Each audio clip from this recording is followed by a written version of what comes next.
खुलुमबाय। जोंहा बिथां सार बिश्वजित दैमारि आदानि सोमोन्दै बाथ्रा सावरायगोन। दा आं न'आवनो लामानि दंफांखौ हानाय जाबाय। बेनिफ्राय जोंहा फादारा मा बुङो मिथिबायना, आफाया आङो दंफां फाननानै दंफां हानानै आं पाप मावानो। आंनि आफायाबो दंफां फाननानै जायाखै, आंबो दंफां फाननानै जायानो। आंबो दुखु मोनदो, हानो गोसो गैयामोन। हारसिं रज'नाय दंफां, साया सायख्लुम बरिया होदोंमोन लामायाव। माखासे दंफां दङ मोजां नङा, जिया दंफां हाग्रा जाजोबदों, समायना नुवाखै। आं मायबा मोनसे सानदों, सुइजारलेण्ड बे लामायासो देरगोना देरला मोनथिया, नाथाय देरोब्ला एसे प्रब्लेम जागोन। आं दंफां गायनो सानदों, मोजां दंफां। बे जायगाखौ एसे समायना खालामनो सानदों। सम नांगोन दंफां देरनायाव, नाथाय जेब्ला देरगोन अब्लानिया जोबोर समायना जागोन।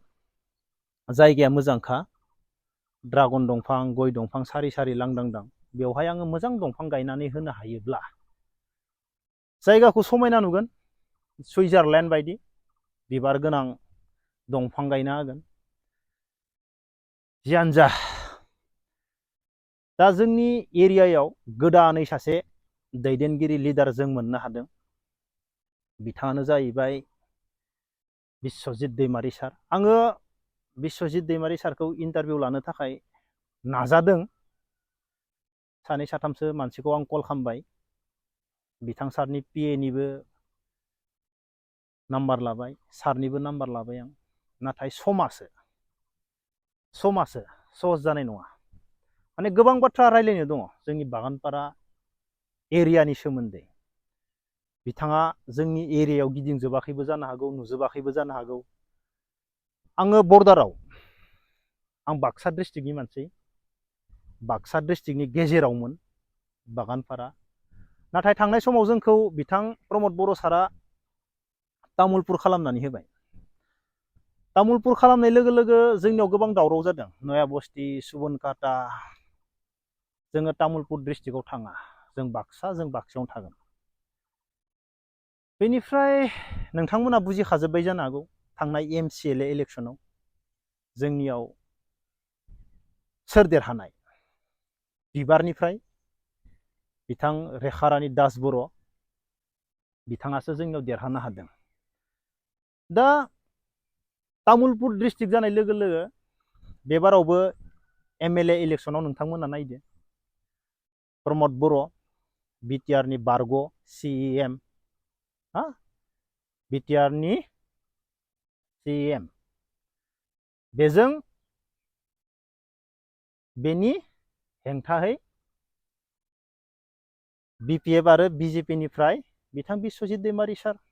नाथाय नोंथांमोना हमदांनो हागोन हायाखै माबायदि देरहाखो। जोंनि बागानपारा एरियायाव सोरखौ बांसिन मोजां मोनग्रा दङ? UPPLखौबो मोजां मोनग्रा दङ। बेनि गेजेरजों थांनाय MCLA इलेक्सनखौ नायोब्ला आरो थांनाय समाव जेब्ला जोंखौ तामुलपुर डिस्ट्रिक्टआव लांबाय, अब्लानिया गोबां दावराव दावसि जादों, नया बस्ति, सुबनकाटा। अब्ला जों बेवहायनो एसेबाबो हमदांना मोननो हायो।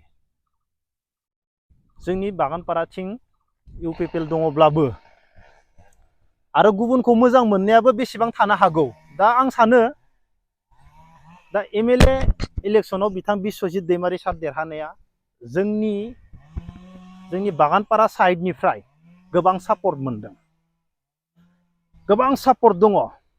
जेरै दा तामुलपुर होनना बुङोब्ला MCLA इलेक्सनाव बिथां प्रमद बर' सारा गावनि जायगायाव देरहादों। नाथाय MLA इलेक्सनाव एरियाया गुवार जाबाय, जोंबो सरजाबफाबाय। नया बस्ति, सुबनकाटा, जोंनि बे एरिया सरजाबफाजोब्बाय।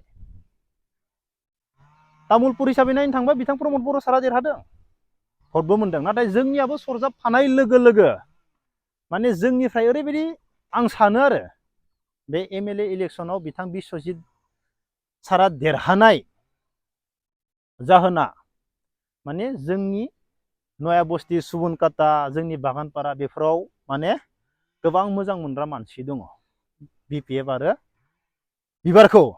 नंना नङा? आंनि साननाय बे। दा बेनिखायनो जों दा गोदान दैदेनगिरि मोननो हाबाय जोंनि एरियायाव।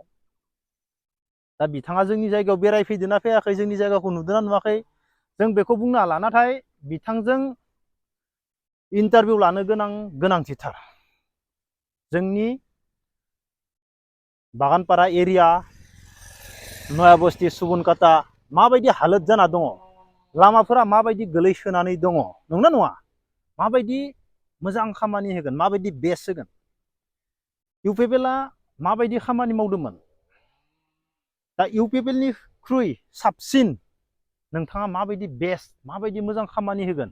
दा दिनै नै बेफोर लामाया ससेल', ओरैल', बे ससे थांबानो गाज्रि जालायबाय। बागानपारा सकबो ओंखारस्लाबजोबनाया गामि मोनसे गाज्रि, साहाबो थांजोबनाया गाज्रि, सोनाबाबो थांजोबनाया गाज्रि, बे ससे जालायबाय। नाथाय बे लामाया आंथ' बोसोर होना, बे लामाया खैदिन थांगोन? दिनसो होनगोन आं, दिन। आं बोसोराव लायाखै बेफोर लामाखौ। बेफोर लामाया खैदिन थांगोन? गावनो बारा सम नांला आरो ओरैनो सा बानिनाय लामा, नंना नङा? ट्रेक्टर खारो, गारि गिदिर गिदिर खारो, लामाया मोजाङै गोबाव लं लास्टिं जाया। जोंनि गामिनि लामाफोरा दसेनो बायो, बोसोरसे। गासैबो मिथिखाजोबगौ ना, गामिनि लामाफोरा बोसोरसेल' नांगौ, नेक्स्ट इयारावनो बायजोबो, बायनानै आरो बांसिन गाज्रि जायो। दा अब्ला बिथां बिस्वजित सारा जोंनियाव माबायदि मोजां खामानि मावगोन? गोबां खामानि दङ जोंनि बागानपारायाव, बयनिख्रुइबो गोग्लैसोना थानाय जायगा होनना बुंजायो। बड'लेण्डनि जोंनि बागानपारा एरियायाव बयनिख्रुइबो गोलैसोना थानाय जायगा होननानै बुंजायो। जोंनि नलबारि टु धमधमा बागानपारा सुबनकाटा लामाया ओरैबायदि गाज्रि, लामानि हालोदा मोजां नङा, फिसा, ओरैबायदि फिसा।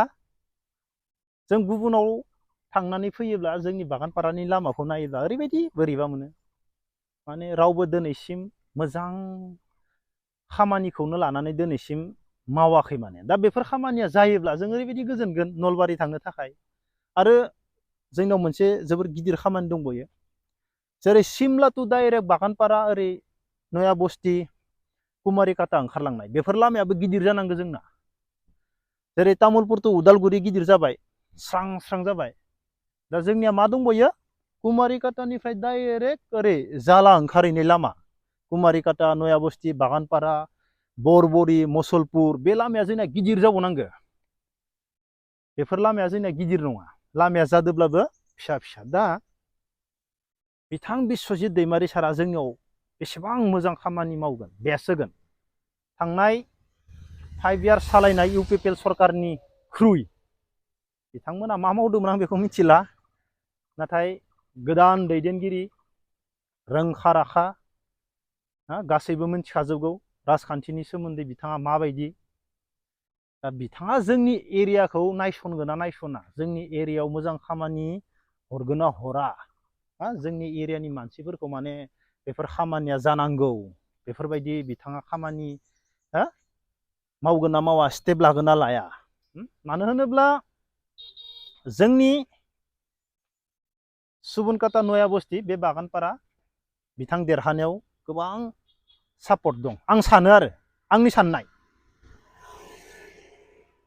साननाय माने बिथां प्रमद बर'आ देरहायासै माने जोंनि एरियानिफ्राय बिथां बिस्वजित दैमारि सारा गोबां माने सापर्ट मोनदों आं सानो, जोंनि बे बर्डारखौ लानानै। बेनिखायनो जोंनि बागानपाराखौ माने नायफिननांगोन आरो। दा आङो बिथांखौ लोगो हमनो नाजागोन, ट्राइ खालामगोन आङो। आं कन्टेक्ट नाम्बारबो लाबाय, माबायदि समाव सम होनो हागोन। अनलि 10-15 मिनिट्स, गोबां रायलायनो दङ। दा नोंथांमोना मा सानो? भिडिअखौ बेखिनियावनो दोनथ'नोसै। जय हिन्द।